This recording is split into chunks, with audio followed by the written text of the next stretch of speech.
Драго ми е што имам пак можност да зборувам пред вас.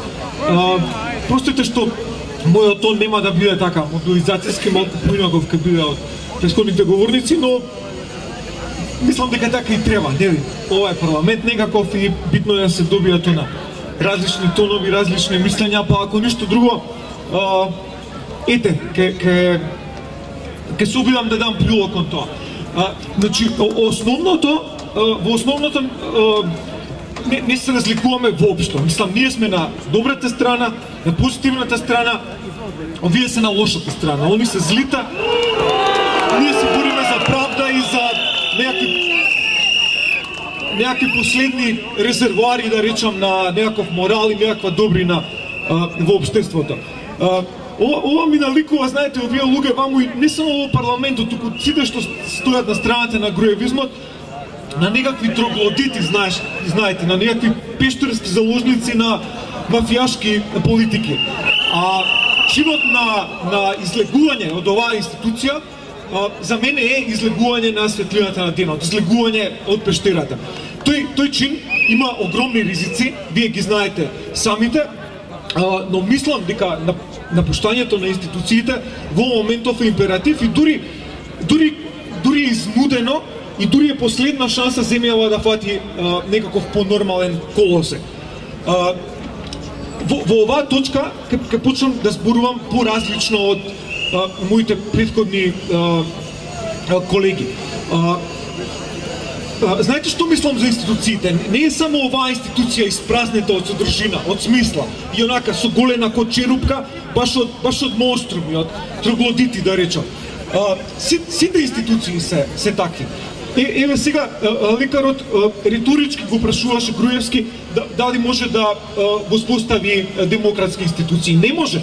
Не само што не може да воспостави, и тие малку демократски, како кажам, процедури, правила во постојните институции Груевски ги сруши. И државата ја претвори буквално во сервис на една мала група луѓе. Така што пред СДСМ и пред целата опозиција има шанса, ја доби на некој начин, дури неа ни избори, да размислува за себе, да се посвети себе и од себе да гради кредибилна, веродостојна институција. Вие како пратеници ја добивте веродостојноста, ја добивте речиси на тацна, бевте натепани и со тоа станавте праведни, станавте добри, добивте огромен кредибилитет кај луѓето. И тоа го носите и тоа ви е, како кажам, тоа ви е привилегија, но тоа ви е и одговорност.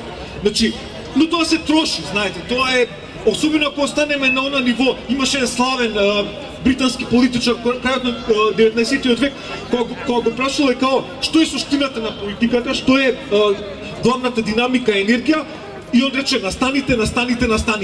Така што јас сум свесен, особено кога сте директно во гротлото, да речам, на политиката, кога сте во тие хардкор, да речам, нивоа, дека ова за што јас се залагам, да се размислува малку и да се гради од оздола и да се политиката да се води и низ идеи и долгорочно и низ одговорност за заедницата. Свесен сум дека тука има малку и нереален идеализам, но свесен сум и дека останувањето на оној концепт на политиката исклучиво ко следење на настаните исто нема да ве однесе кој знае каде. Овој кредибилитет и веродостојност што сега ја имате ќе се потроши.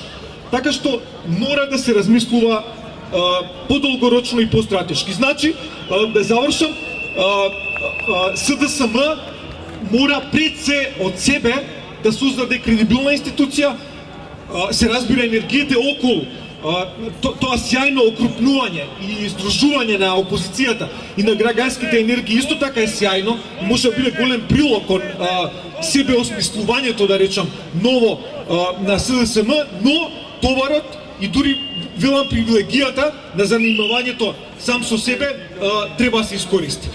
Ве поздравувам и ја продолжуваме борбата заедно.